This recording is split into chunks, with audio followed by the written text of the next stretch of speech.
Well, we've been talking about it all morning long. The government shutdown continues to drag on. We're 21 days in with no end in sight. And right now we have Senator Tim Kaine on the phone with us this morning. Senator, thank you for joining us. Good morning.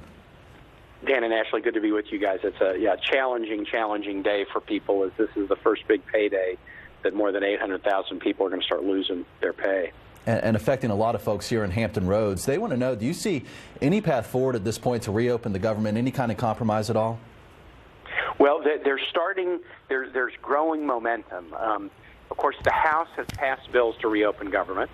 In the Senate, all 47 Democrats support the bills to reopen government, and now 5 Republicans have joined us and said, President Trump, if you want to have a debate about a wall and border security, let's do that separately. Let's not punish all these people with agencies completely unrelated to it. So we're up to 52 in the Senate, and I think, frankly, by the end of the weekend, people back home hearing from their constituents the pain this is causing, the federal workers, the pain that it's causing to citizens who just want to get basic services. I think by next week there will be a critical mass in the Senate to join the House to send a bill to the president to reopen government. And the president, I think, senses this. He's starting to say, I'm just going to declare a national emergency and do it without Congress. He wouldn't say that if he didn't realize that he was starting to lose Congress on this. So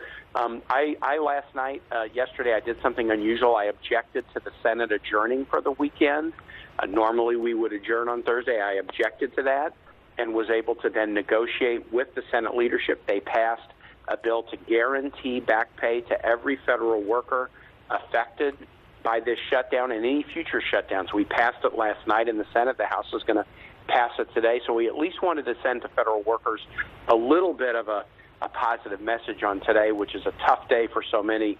And I hope by next week we will resolve this. Tomorrow it becomes the longest shutdown in the history of the United States, and it's just one person who wants it. It's this president who said, I'm going to be proud to shut the government down.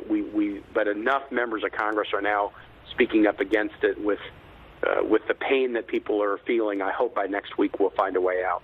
Senator Kaine, you just mentioned the fact that the Senate adjourned just for a few days here. During this time where the Senate has adjourned, how are you going to be spending your time? What are you going to be focusing on over the next couple of days? You're right. We're not going to have sessions on Saturday or Sunday, but as part of the deal that I struck with the Republican leadership to allow the adjournment, we are going to have an unusual session today, a 3-hour session from 10 to 1. Senator Warner and I and a number of other senators are going to be part of it, and we're going to be telling the stories of our federal workers who are affected. At 11 o'clock, Mark and I go for an hour to a community center in Alexandria. We're meeting with a roundtable group of federal employees and their families, and they're going to tell us their stories, and then we're going to go back to the Senate floor to talk to the American public about what these folks are experiencing. And almost all of my colleagues in their own states are going to be doing events either with federal employees who are affected or federal citizens who are affected. Here's an example. If you're a family falling into hunger and you need to apply for food stamps, 95% of the workers with the agency that does food stamp applications have been furloughed. Hunger is nothing to just take lightly. The Coast Guard in Hampton Roads, you guys know this so well, they are working either without pay or some have been furloughed. And the Coast Guard plays a really important role, including in the interdiction of drugs that are coming in from other countries.